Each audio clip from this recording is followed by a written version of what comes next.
And there have been mounting concerns about the disruptions with the daily forecasts provided by the Meteorological Service of Jamaica. TVJ News has been informed that the staff have been restive since they were relocated from a tower at the Norman Manley International Airport in Kingston.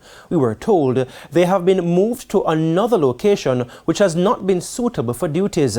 As a result, there have been issues with the daily forecast. We sought a response from the press briefing today. It's not just the staff at the Met Service that is upset. I'm having toured and visited and met with the staff.